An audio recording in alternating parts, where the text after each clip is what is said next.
ساری زندگی وطر کی نماز غلط ادا کرتے آ رہے تھے ہم.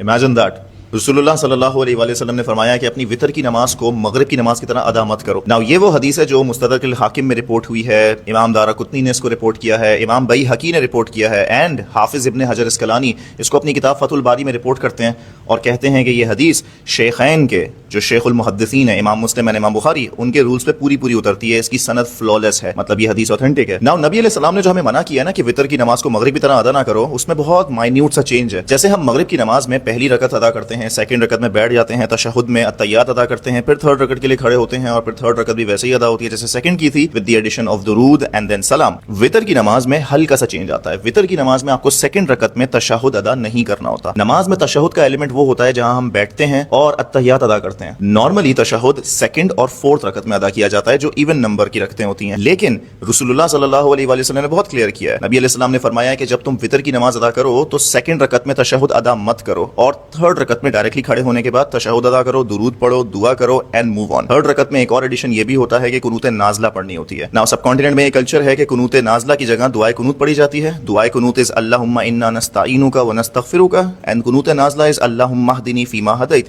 یہ دو ڈفرنٹ دعائیں ہیں. بچپن سے ہمیں بتایا جا رہا ہے کہ سیکنڈ رکعت میں بیٹھنا ہے, التحیات پڑھنا ہے, پھر تھرڈ رکعت میں کھڑے ہونا ہے اور پھر تھرڈ رکعت میں رکوع میں جانے سے پہلے دعائے قنوت پڑھنی ہے. لیکن نبی علیہ السلام کی سنت تھی کہ وہ قنوت نازلہ پڑھا کرتے تھے. نبی علیہ السلام کی سنت تھی کہ وہ سیکنڈ رکعت میں بیٹھتے نہیں تھے, تھرڈ میں ڈائریکٹلی کھڑے ہو جایا کرتے تھے تاکہ مغرب سے اپنی وطر کو ڈفرینشیٹ کر لیں. انفیکٹ نبی علیہ السلام کی سنت تو یہ بھی تھی کہ وہ 2 رکعتیں وطر کی ادا کیا کرتے تھے, سلام پھیرتے تھے اور اس کے بعد ایک سنگل رکعت ادا کیا کرتے تھے, بیکاز وطر لٹرلی مینز آڈ. لیکن ہمیں تو ساری زندگی بتایا ہی یہی طریقہ گیا تھا. اگر ہم نے غلط نماز پڑھی ہے تو اس میں ہمارا کیا فالٹ؟ ہمارا فالٹ یہ ہے کہ ہم نیگلیجنٹ تھے, ہم نے علم حاصل نہیں کیا. نبی علیہ السلام نے ہم پر علم حاصل کرنا فرض رکھا تھا, ہر مرد اور عورت پر فرض کیا تھا. سو اس سے پہلے اگر ہم غلط نماز پڑھ رہے تھے تو ہماری نیگلیجنس تھی. اللہ مہربان ہے, رحیم ہے, الغفار ہے, الغفور ہے, معافی مانگے معاف کرے گا. لیکن صحیح طریقہ جان لینے کے بعد بھی اگر آپ وطر کی نماز غلط طریقے سے, خلاف سنت طریقے سے ادا کرتے ہیں تو یہ نیگلیجنس نہیں ہے, یہ اگنورنس ہے.